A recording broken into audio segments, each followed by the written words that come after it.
অবশেষে পূর্ণতা পেতে যাচ্ছে তাদেরও ভালোবাসা। দীর্ঘদিন অপেক্ষা করার পরে তাদের ভালোবাসা এবার পূর্ণতা পাবে।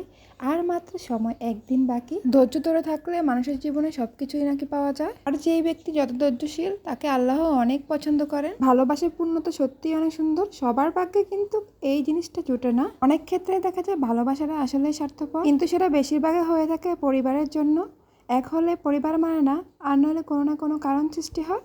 যাই হোক, আসসালামু আলাইকুম এভরিওয়ান, সবাই কেমন আছেন? আলহামদুলিল্লাহ, আমিও অনেক ভালো আছি আপনাদের দোয়া এবং ভালোবাসা। তো আজকে হচ্ছে আমার ভাইয়ের গায়ে হলুদ। আর এখানে আমাদের গ্রামের রীতিনীতি অনুযায়ী টাকা ওঠানো হয় সবার থেকে, তারপর এগুলা নিয়ে মেহেদি উঠাতে যেতে হয়। সবকিছু খুবই সুন্দরভাবে পালন করা হচ্ছে। আর গ্রামের কয়েকটি নিয়ম আছে, ওগুলো কিন্তু মেনে নিতে হয়, না তাহলে নাকি হবে না। আর এখান দিয়ে টাকা নিয়ে আমি আমার ননদের সাথে দুষ্টামি করতেছিলাম। একজন বলতেছে যে আমি নিব, আরেকজন বলতেছে যে আমি নিব। কেউই নিতে পারবে না, টাকাটা সমানভাবে ভাগ করে কিছু কিনে দেওয়া হবে, কাউকে টাকা দেওয়া হবে না। যাই হোক, এখান দিয়ে টাকা উঠাইতেছিলাম। আর তারপরে মনে হলো যে হলুদগুলো নিয়ে আসা হোক, তারপরে মেহেন্দি উঠাতে যাব। আর এক এক করে কিন্তু মিষ্টি সবাইকে খাওয়াছিলাম। আসলে মিষ্টিটা আনতে একটু লেট হয়েছিল, এই কারণে মিষ্টির বদলে আমি চিনি নিয়েছিলাম, আর ওই চিনিগুলো কিন্তু সবাইকে খাইয়ে দিচ্ছিলাম। আর এই যে এদিকে দেখছিলেন ধরে ধরে যাচ্ছিল সবাই মেহেদি উঠানোর জন্য।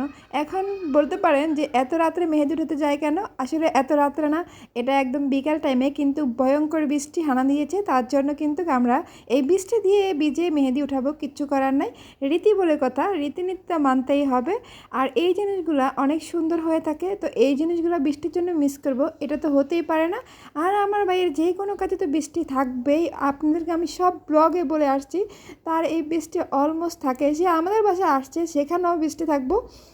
যাই হোক, রহমত একটু বেশি তার সাথে, তার জন্য যেখানে যায় সেখানে বৃষ্টি। আর দেখেন গাছে কত সুন্দর মেহেদি ভরে আছে। আর ভাবিদের সাথে মেহেদি তোলার আনন্দটাই অন্যরকম। আর এইদিকে আমার কাকিরা মিলে সব কিছু কিন্তু রেডি করতেছে, মেহেদি হলুদ সব কিছু এখন বাটবে, তারপর এগুলো স্টেজে নিয়ে যাওয়া হবে।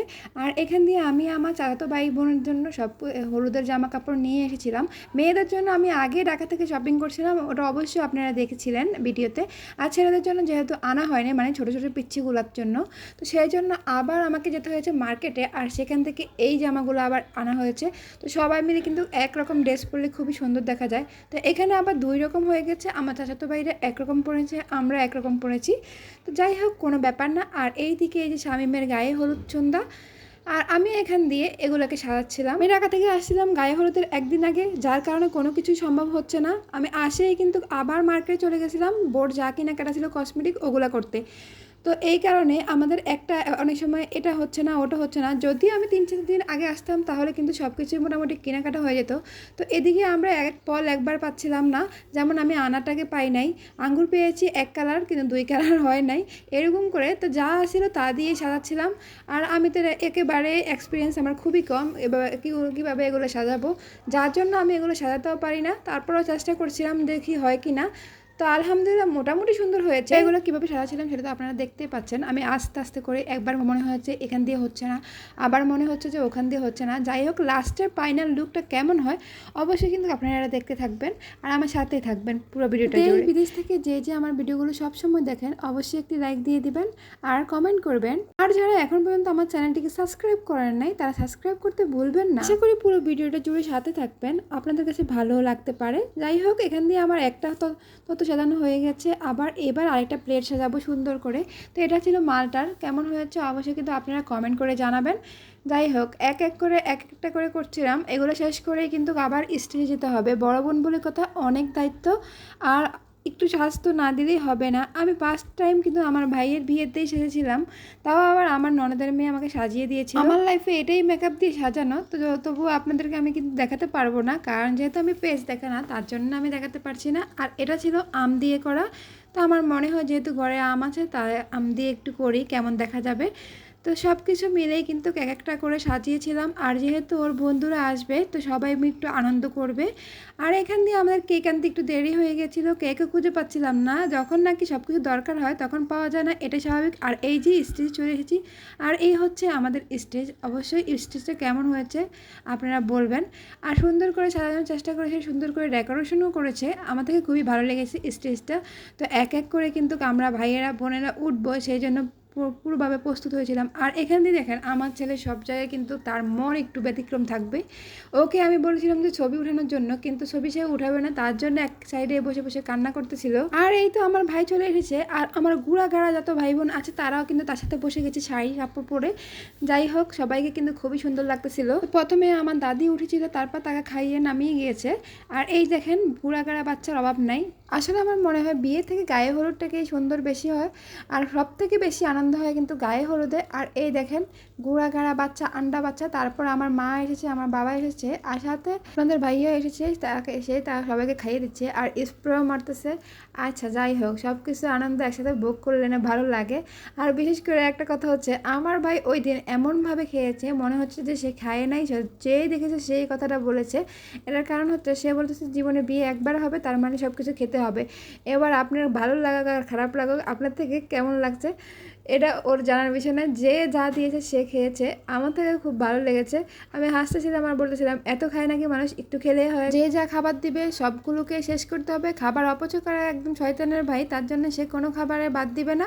আচ্ছা তাহলে খাক। এই যে আপনাদের ভাইয়া উঠেই তাকে কিন্তু মেহেদি দেওয়া শুরু করে দিয়েছে। তার মেহেদি রাঙা হলুদ যে মুখটা একদম পরবর্তীতে একদম বাজে হয়ে গেছে। যাই হোক, হলুদের দিন হলুদ দিবে না তো কী দিবে। আর এখান দিয়ে আগে আমাদের মেহেদি দেওয়া হয় নাই, মেহেদিটা পরে দেওয়া হয়েছে। আজকে হলুদ দেওয়ার পরে পরবর্তীতে মেহেদি দিবে। এটার কারণ হচ্ছে অনেক বৃষ্টি থাকার কারণে বিকেলবেলায় কিন্তু তেমনভাবে কাজটা সম্পূর্ণ করতে পারে না, যতটুকু করেছে ততটুকুই সম্পূর্ণ হয়েছে। আর রাত্রেবেলায় এই কাজটা করবে। এইরকম একটা বিয়ে বাড়ির জন্য আমরা মোটেও প্রস্তুত ছিলাম না। দেখেন কি অবস্থা, যে স্টেজে গেছি তার মনে হয় যে 10 থেকে 15 মিনিট একটু সুন্দরভাবে ভিডিও করতে পারছিলাম। তারপরে বৃষ্টি কাকে বলে এবং কত প্রকার ও কী কী, তার এত সুন্দর মনোরম বৃষ্টি বলার বাহিরে। আমার মনে হচ্ছে দুলাকে এখানে নিয়ে এসে বসিয়ে রাখলেই মনে হয় আপনার বৃষ্টি কমে যাবে। কিন্তু আর কি করব, দুলা তো ওখানে বসে বসে হাসতেছিল, আর ওখানে দাঁড়িয়ে থাকতে আমার খুবই কষ্ট হচ্ছিল।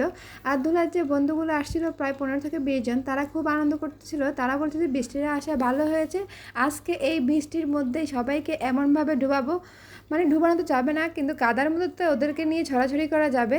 তো এই ভিড় আনন্দটা সব থেকে বেশি এখানে হয়েছে। তারা রাত্রেবেলায় এমনভাবে আপনার এই যে কাদাতে একজন একজনের ছড়াছড়ি করেছে, এমনকি কাদা নিয়ে এসে একজনের গায়ে মাখছে। এরকম করে তাদের বন্ধুত্বগুলো সুন্দর। আসলেও বন্ধুত্ব খুবই সুন্দর। বন্ধুত্ব যদি সবার ভিতরে আপনার ভালোভাবে কাজ করে, বা বন্ধুত্ব যদি কোনো হিংসা না থাকে, তাহলে খুবই সুন্দর। বন্ধুর মতন কোনো কিছু হতে পারে না। আর এই যে দেখেন, আমি যে বলেছিলাম একজনকে বারবার কাদা লাগাচ্ছে, তারপর ধরে এনে এনে তাদেরকে মাটিতে ফেলা হচ্ছে। তো যাই হোক, এই যে দেখেন ওদের কাদা ছড়াছড়ি ডে। আজকে আমি মনে হয় যে বলতেছিলাম যে হলুদের থেকে আজকে কাদা ছড়াছড়ি দিবস দিলে ভালো হতো। আর একজন একজন করে এখানে এসে কিন্তু ধোয়াধুয়ি শুরু করে দিয়েছে, কারণ বৃষ্টিটা অনেক জোরে আসতেছিল। আর তারাও কিন্তু পরিষ্কার হচ্ছে। আর দুলার অবস্থা দেখেন, দুলার পাঞ্জাবি নিয়েই ছিঁড়ে নিয়ে চলে গেছে। তো দুলাও একদম কাদাতে ভরে গেছে। দুলাকে স্টেজ থেকে নামিয়ে তাকে কাদায় নিয়ে এসেছে। আর দেখেন এক একজনের পাঞ্জাবি নাই, কারোর কিছুই নাই, এমন অবস্থা হয়েছে। তারা তো খুবই খুশি, এতে তারা কিন্তু বিন্দুমাত্র আফসোস নাই, কারণ তারা অনেক আনন্দ করতেছিল। ওকে বলেছিলাম যে বৃষ্টিতে ভিজতে না, সে বলছে যে না, বৃষ্টিতে ভিজতে হবে, বিয়ে তো জীবনে একবারে হয়, আর যদি একবারে আনন্দ না করতে পারি তাহলে কি হয়। এখনকার ডিজিটাল দুলা এরা কিন্তু নিজের বিয়েতে বেশি নিজেই এনজয় করে। আর দেখেন সুন্দরভাবে ছেলেটা কত সুন্দর করে ধুয়েছিল, তারপর আবার এসে এক গাঁথা মাটি নিয়ে তার মাথায় দিয়ে দিয়েছে। থাক, তাদের মধ্যে কিন্তু কোনো রাগ নাই, কোনো অভিযোগ নাই, তারা খুব আনন্দ করতেছিল। এইরকম বৃষ্টি ভেজা হলুদে কে কে এরকম দাওয়াত পেয়েছেন অবশ্যই কমেন্ট করে জানাবেন কিন্তু।